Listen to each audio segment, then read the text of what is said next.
Good morning बच्चों। तो आज का हमारा जो टॉपिक है वो है conversion of the galvanometer to ammeter and voltmeter. तो आपने प्रीवियस क्लास में पढ़ा है एमीटर का क्या काम है और वोल्टमीटर का क्या काम है और उनकी प्रॉपर्टीज़ क्या होती हैं। ठीक है, क्योंकि हमें पता है हमारा जो गैल्वेनोमीटर है वो बहुत माइनर करंट्स को मेज़र करने के लिए यूज किया जाता है या डिटेक्शन करने के लिए कि करंट है या नहीं है। पर हमारे पास जो डेली यूज़ है ज़रूरी थोड़े ही माइनर करंट हो। तो इस गैल्वेनोमीटर को एक ऐसी करंट मेजरिंग डिवाइस में चेंज करना जो बड़े करंट्स को भी मेज़र कर सकता हो, वो डिवाइस क्या हो? एमीटर। तो हमें क्या करना है, गैल्वेनोमीटर को एमीटर में चेंज करना है। और हमें कुछ जगह क्या ज़रूरत पड़ेगी, कुछ रेजिस्टेंस होंगे या कोई सर्किट होगा जिसके अंदर हमें ज़रूरत होगी वोल्टेज की, तो हमें इसको कन्वर्ट करना है वोल्टेज मीटर में। तो आपने पढ़ा था कि एमीटर की क्या प्रॉपर्टी है, एमीटर कैसे ऐड किया जावे। तो आपने देखा था एमीटर को ऐड किया जावे किसी भी सर्किट के सीरीज में। जो वो सीरीज में ऐड होगा तो उसका मतलब क्या है, उसका रेजिस्टेंस बहुत माइनर होना चाहिए, नहीं तो वो क्या करेगा, करंट को रोकने की कोशिश करेगा, एक एटेन्यूएशन लगाओगा।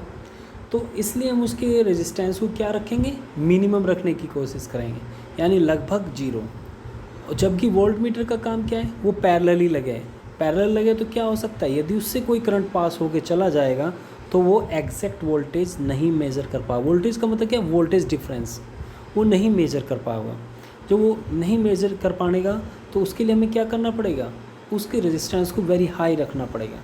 तो कैसे एक गैल्वेनोमीटर को हम कन्वर्ट करेंगे एक एमीटर में और कैसे कन्वर्ट करेंगे एक वोल्टमीटर में, उसी के बारे में हम पढ़ेंगे। तो जो पहला टॉपिक है conversion of the galvanometer to ammeter, तो हम उसी के बारे में पढ़ेंगे।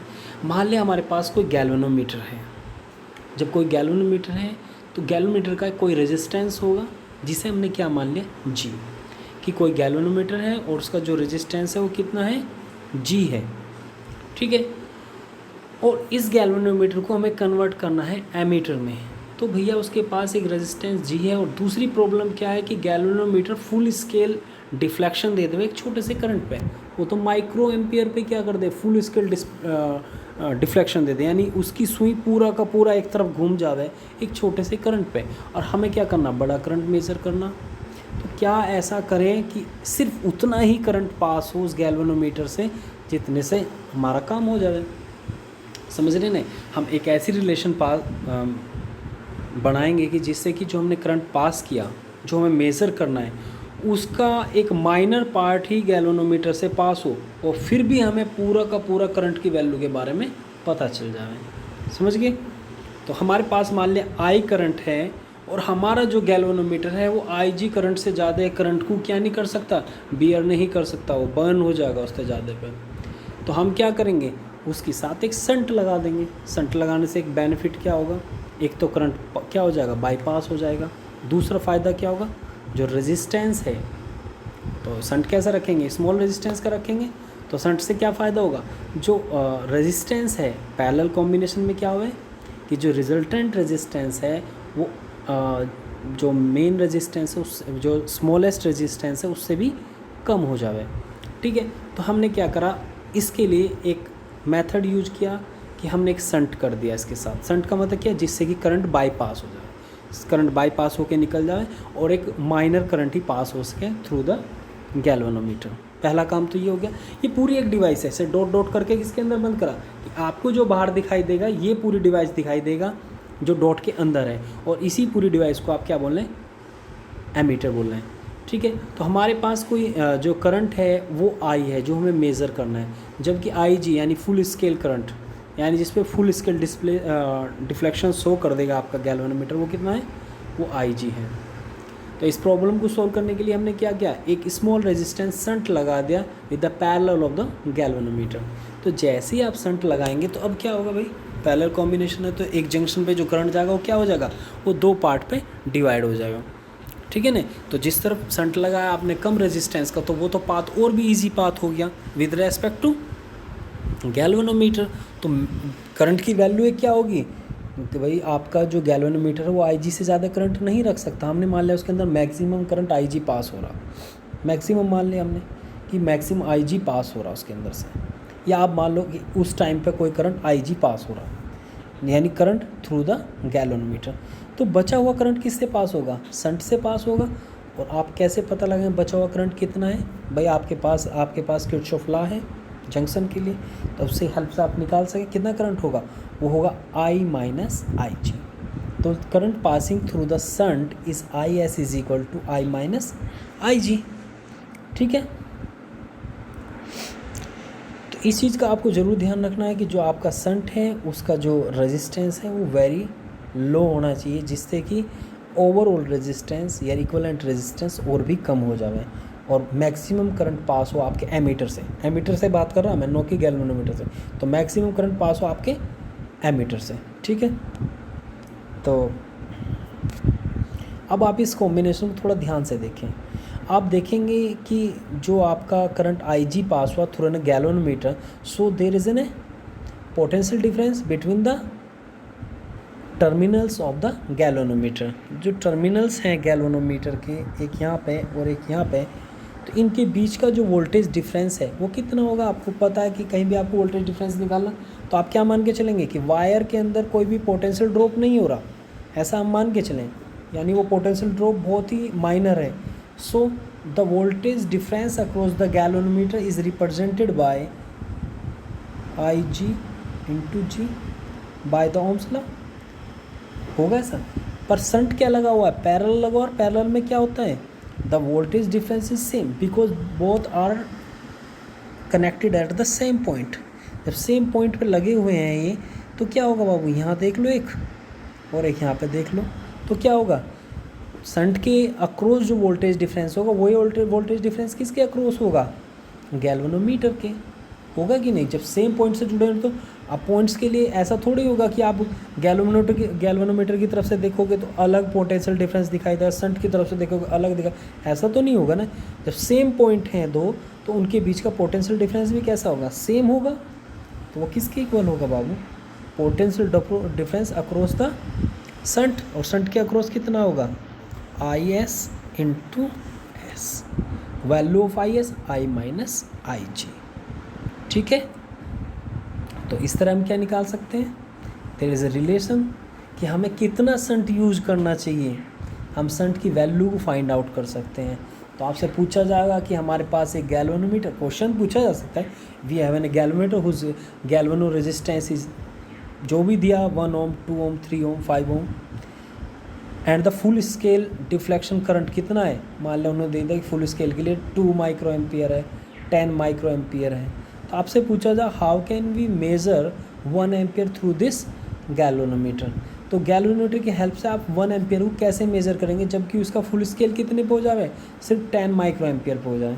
तो आप कहेंगे कि उसी के हिसाब से हम शंट डिज़ाइन करेंगे, और शंट डिज़ाइन करने के लिए आपके पास फार्मूला क्या है? S is equal to IG into G upon I minus IG। तो ये बहुत ही इम्पोर्टेंट है, आप इसको याद रखेंगे। ठीक है, बहुत छोटा सा टॉपिक है वैसे, और आप इसको फिर भी याद रखेंगे। पर न्यूमेरिकल्स, अगर इस पॉइंट पर आपने न्यूमेरिकल नहीं निकाला तो समझ लो पॉइंट आपका किसी भी काम का नहीं है, क्योंकि क्वेश्चंस बहुत ज़्यादा होंगे। इतना छोटी सी बात थोड़ी पूछेगा, नहीं तो आप कन्वर्ट करके दिखाओ, आपसे पूछेगा न्यूमेरिकल्स इसके ऊपर, तो न्यूमेरिकल्स ज़रूर आने चाहिए। ठीक है, इसके बाद है conversion of the galvanometer to an voltmeter. तो उसके बारे में भी हमने क्या बात करी थी? वो कैसा होना चाहिए? वो मैक्सिमम करंट का होना चाहिए, वो सॉरी मैक्सिमम रेजिस्टेंस का होना चाहिए। तो लगाइए जी, हमें क्या करना है? यदि कोई हमारे पास रेजिस्टेंस है, कोई भी लोड रेजिस्टेंस है, जैसे कि हमने मान लिया कि ये कोई लोड रेजिस्टेंस है हमारे पास, और इसके अक्रॉस हमें वोल्टेज मेज़र करना with the help of the galvanometer. भैया अब कोई करंट पास होगा, यहाँ से कोई करंट पास होगा, यहाँ से कोई करंट पास होगा। ठीक है, और यहाँ मैक्सिमम करंट कितना पास हो सकता है? सिर्फ IG। यदि उससे ज़्यादा गया तो गैल्वेनोमीटर काम से गया। ठीक है, तो हम क्या करेंगे? अगर हम ऐसे कभी भी पैरेलल लगा देंगे तो ज़रूरी थोड़ी कि यहाँ करंट IG ही जाए, यहाँ तो कुछ भी जा सकता है और आपका गैल्वेनोमीटर बर्न हो सकता है। तो इसीलिए हमने क्या कहा, मान लिया हमने इसके साथ सीरीज में कोई रेजिस्टेंस R लगाया, तो उसने करंट की वैल्यू क्या कर दिया? ड्रॉप कर दिया। और कहाँ तक ड्रॉप कर दिया? IG तक ड्रॉप कर दिया। तो अब इसके थ्रू जो करंट पास हो रहा कितना है? IG है। ठीक है, इस कंडीशन में जो करंट पास हुआ कितना है? IG है। और रेजिस्टेंस अपने गैल्वेनोमीटर कितना है? G है। और सीरीज में जोड़ा गया जो रेजिस्टेंस है वो कितने? मान लिया R है। अगर ये कंडीशन आपके पास है देन मैं आपको तो वोल्टेज मेजर करना V, कि आपको बोलते हैं कोई ये वोल्टेज मेजर करके दिखाओ उसकी हेल्प से, तो आपको पता V इज इक्वल टू कितना होगा IG इंटू, देखो ये दोनों रेजिस्टेंस कैसे हैं G and R in the series, so total resistance है G प्लस R, तो लगा दो भैया। तो वोल्टेज कैसा होना चाहिए V is equal to I G into G plus R. तो इसके हेल्प से आप क्या निकाल सकते हैं, जो सीरीज में रेजिस्टेंस जोड़ा गया वो आप मेज़र कर सकते हैं।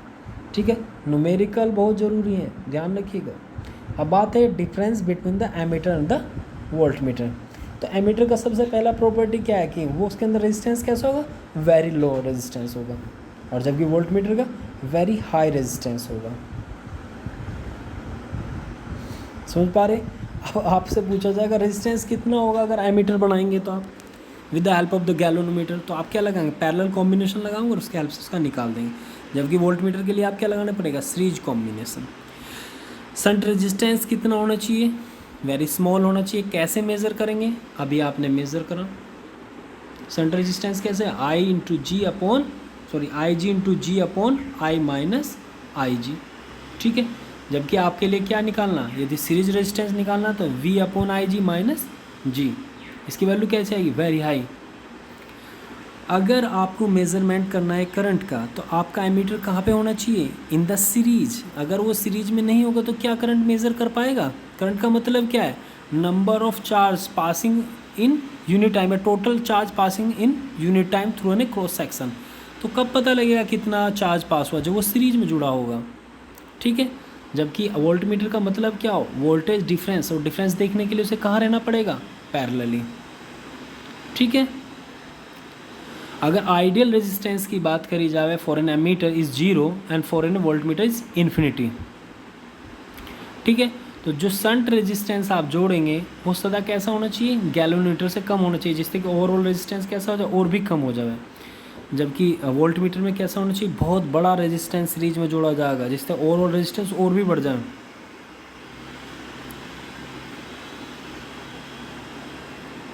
तो इन दिया it is not possible to decrease the range of the given ammeter, कि एमीटर की जो रेंज है उसको चेंज नहीं किया जा सकता। ठीक है, जो रेंज का बन गया उसको ज़्यादा चेंज करना पॉसिबल नहीं है, जबकि आपके गिवन वोल्ट मीटर की रेंज को डिक्रीज किया जा सकता है। ठीक है, थैंक यू। अभी हम नेक्स्ट वीडियो अपने नेक्स्ट टॉपिक पे लाएंगे। अभी ये फर्स्ट किसके लिए, सिर्फ conversion of galvanometer into ammeter and into voltmeter. जो अब हमारा नेक्स्ट टॉपिक है उसके लिए हम नेक्स्ट वीडियो लाएंगे। ठीक है, तो अभी आप इसी को देखिएगा, नेक्स्ट अभी थोड़ी देर में आपको मिल जाएगी। पर पहला काम, इसके बेस यदि आपने न्यूमेरिकल नहीं निकाल ले तो आप बहुत पछताने वाले हैं, तो इसके न्यूमेरिकल ज़रूर निकालने हैं आपको। ठीक है, थैंक यू।